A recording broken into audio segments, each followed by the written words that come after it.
गरीब का जादुई हीटर। खाने के लिए तो कुछ बचा ही नहीं। अब मैं अपने बच्चों को क्या खिलाऊंगी? शिवन्या के घर का सारा राशन खत्म हो चुका था। उसे समझ नहीं आ रहा था कि वो अपने भूखे बच्चों को क्या खिलाए। वो कुछ अपने बच्चों के लिए बना पाती, तभी उसकी सास उसे आवाज लगाकर कहती है, अरे बहू, क्या है? अरे अभी तक तूने कुछ खाने के लिए नहीं बनाया है। जी माँ जी, अभी बना देती हूँ। वैसे माँ जी, मेरे पास राशन खत्म हो गया है। क्या मैं अपने बच्चों के लिए भी थोड़ा सा खाना बना सकती हूँ? क्यों, राशन क्या तेरा बाप भर कर गया था? अरे ज्यादा हवा में मत उड़। इस घर में तुझे रहने के लिए जगह दी गई है, इसे अपनी किस्मत समझ। ऐसा कहकर उर्मिला अपने कमरे में चली जाती है, जिसके बाद शिवन्या मायूस होकर चुपचाप अपनी सास और अपने पति के लिए खाना बनाने चली जाती है। एक ही घर में रहने के बावजूद भी शिवन्या और उसके बच्चों के लिए उसकी सास ने अलग रसोई बना रखी थी, ताकि शिवन्या अपने बच्चों और अपने लिए उनकी रसोई से खाना ना बना सके। शिवन्या गरीब घर से थी, इसलिए उसकी सास उसके साथ ऐसा करती थी। ऐसा कब तक चलता रहेगा?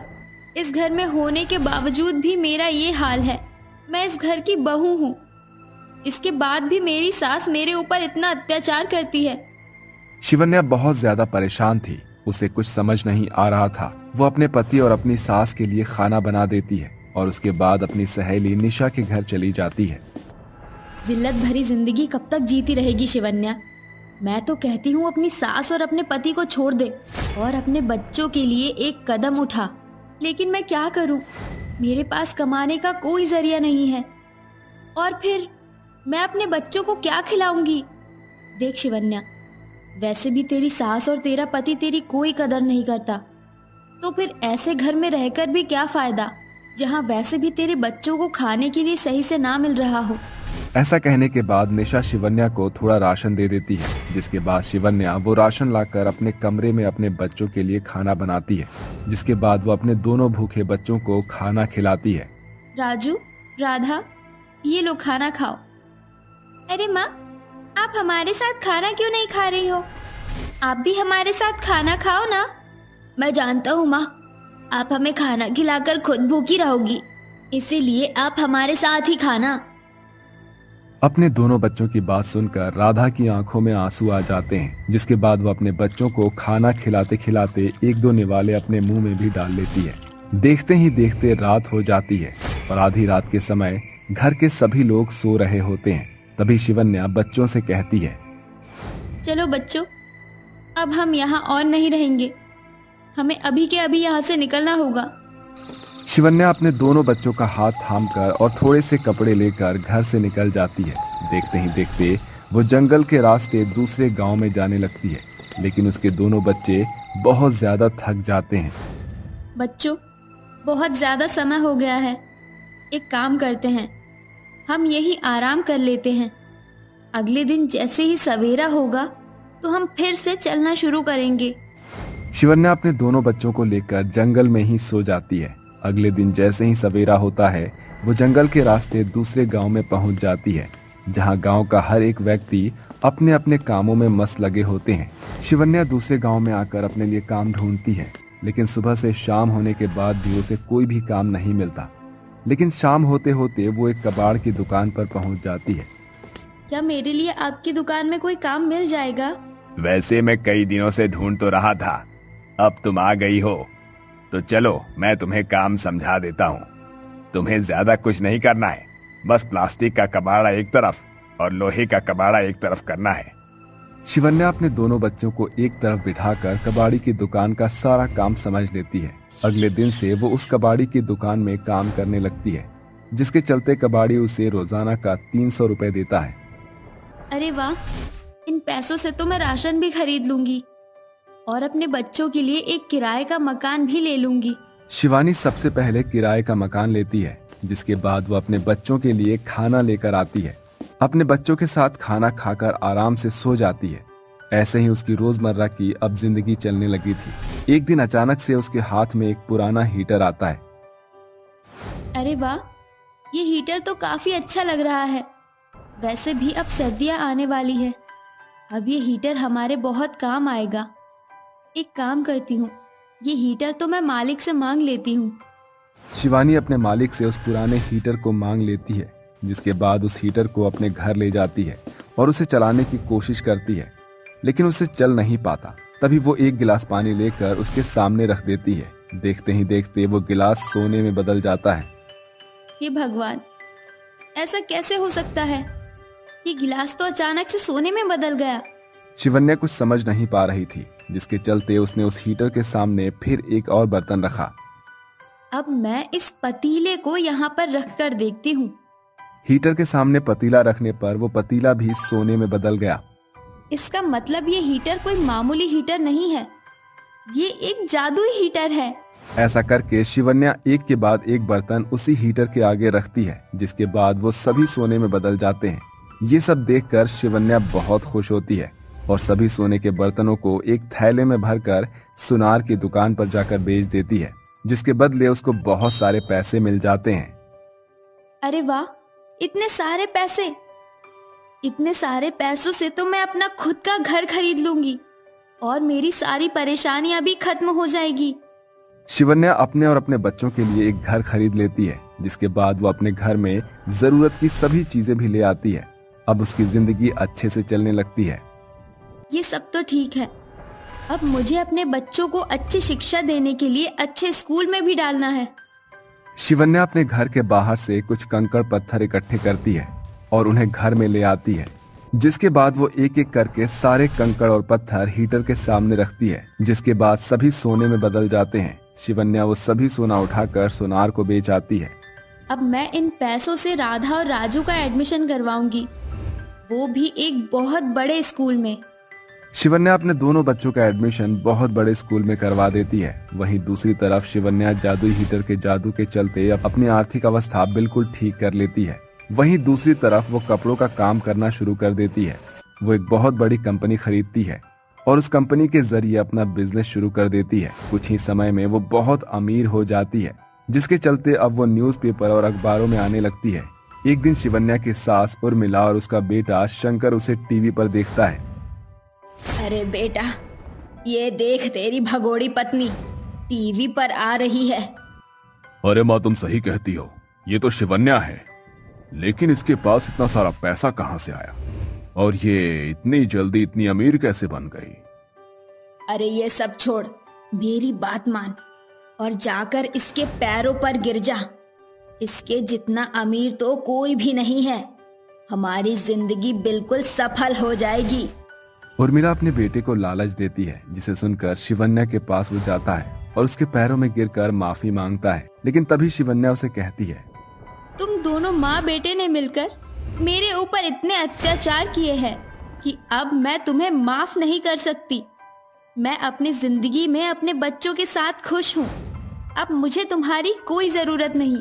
ऐसा कहकर शिवन्या शंकर के मुंह पर अपने घर का दरवाजा बंद कर देती है और घर के अंदर चली जाती है, जिसके बाद शंकर को अपनी गलती का एहसास होता है और वो वहां से वापस लौट आता है।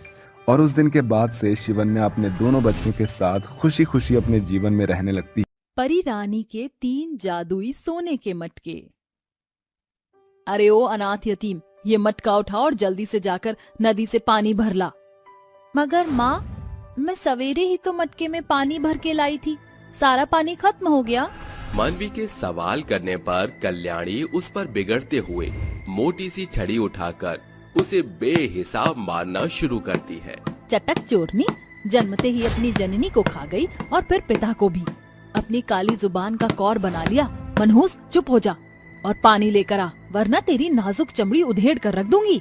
साथियों, आप ये सोच रहे होंगे कि आखिर एक माँ अपनी बेटी के संग ऐसा बुरा बर्ताव क्यों कर रही है। कल्याणी के कसाईपन का अहम कारण था कि वो मानवी की सौतेली माँ थी, जिसके आने के कुछ सालों बाद ही उसके पिता का स्वर्गवास हो गया। गांव से नदी का पड़ाव कुछ 10 कोस की दूरी पर स्थित था। रास्ते में जाती हुई मानवी खुद से कहती है, सौतेली माँ और मेरी सौतेली बहन जानवी ने जानबूझकर मुझे परेशान करने के लिए मुझे दोबारा से नदी पर भेजा है, क्योंकि कुछ पलछिन पहले ही मैंने मटके को पानी से सराबोर देखा था। मानवी नदी पर आकर पानी भरते हुए कहती है, जानती हो नदी, मेरी सौतेली बहन और माँ का मन एकदम मैला है। काश उनका मन तुम्हारे शीतल स्वच्छ जितना साफ हो सकता। एकाएक मानवी के कान उसके बगल में खड़ी बातें कर रही रसिका और रूपा पर जाती है। रूपा, जानती हो इस नदी के पुल पर जो खंडहर महल है ना, सुना है वहाँ कोई जादुई परी रहती है जो मन की मनसा को पूरा करती है। अरे रसिका, ये तो कहीं कहाई बातें हैं। कहीं वो जादुई परी की जगह चुड़ैल निकली तो?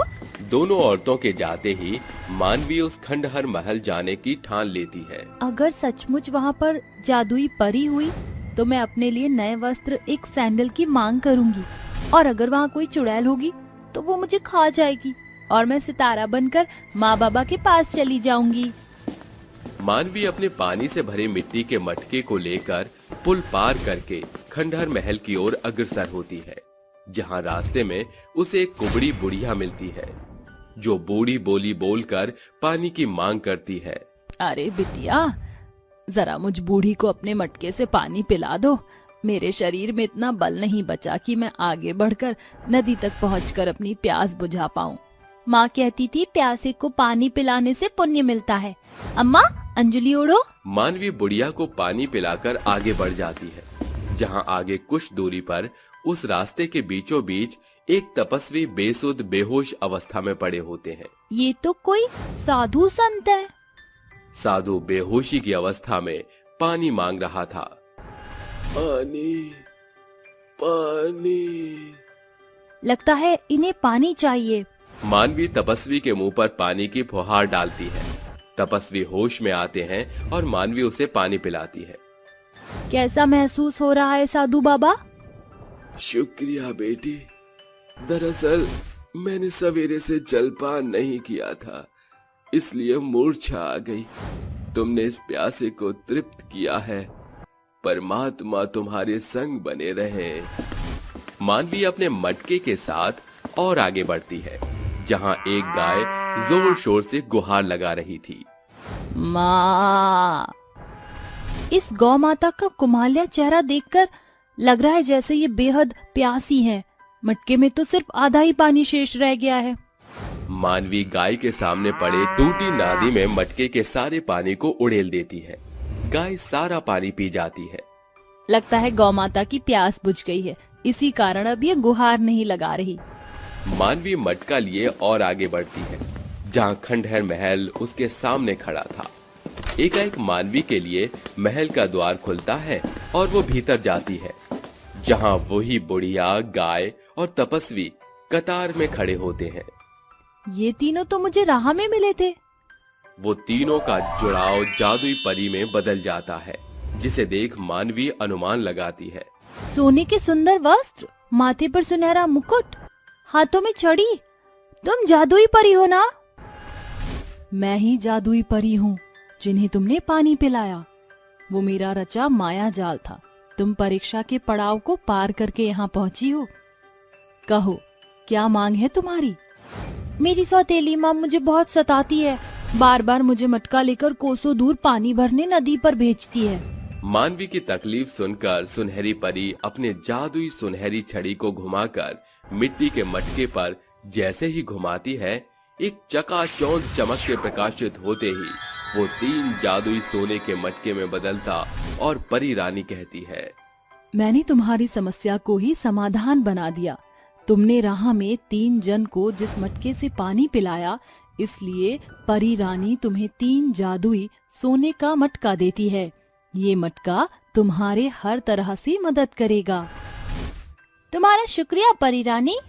मानवी तीनों जादुई सोने के मटके को लिए घर पहुंचती है, जहां कल्याणी उसे मारती है। अरे ओ यतीम, कहाँ मर गई थी? सवेरे की गई सांझ को लौट रही है, और ये 3 सोने के मटके किस सुनार के यहाँ से चुरा कर ले आई है? ए मेरी जादुई सोने के 3 मटकों, मुझे बचाओ। एकाएक जादुई सोने के तीनों मटके मानवी के हाथ से उछलकर कल्याणी पर राख उड़ेलकर उसे सिर से पांव तक सराबोर कर देते हैं। अरे रे, ये क्या बुरी बला है? बचाओ, बचाओ कोई। मेरी सौतेली माँ, देखा, मेरे एक इशारे पर जादुई सोने के 3 मटकों ने तुम्हारा मुंह काला कर दिया। मानवी तीनों जादुई सोने के मटके को लेकर कमरे में आ जाती है।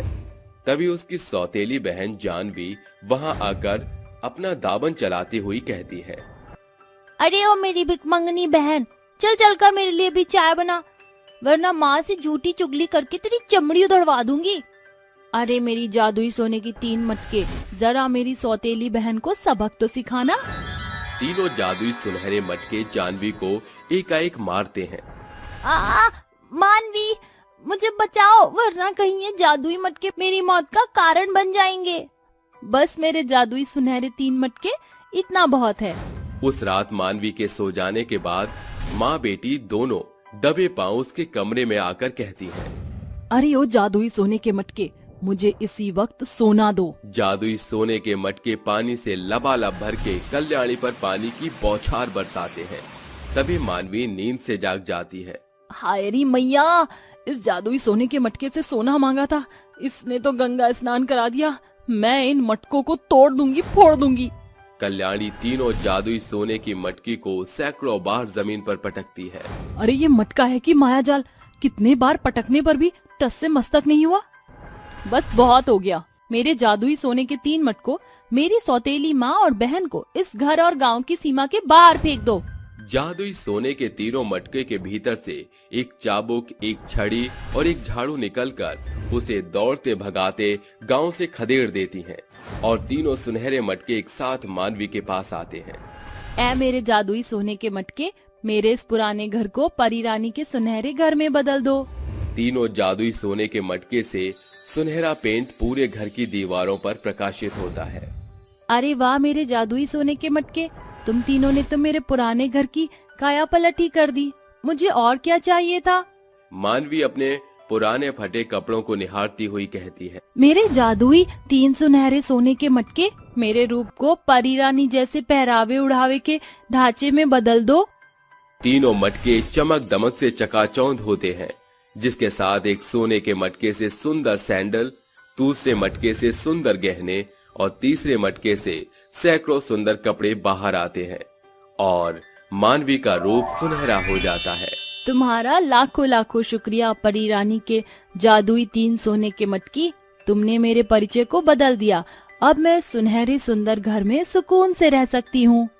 इस तरह परी रानी के जादुई सोने के 3 मटकों से अनाथ मानवी को न सिर्फ अपनी सौतेली बहन और माँ के असहनीय सताओं से निजात मिलती है, बल्कि परी रानी के जादुई सोने के 3 मटके से पूरे तौर से उसके जीवन को नया परिचय प्राप्त होता है, जिसके लिए मानवी प्रत्येक दिन सवेरे उठते ही मन में परी रानी का तहे दिल से शुक्रिया अदा करती है।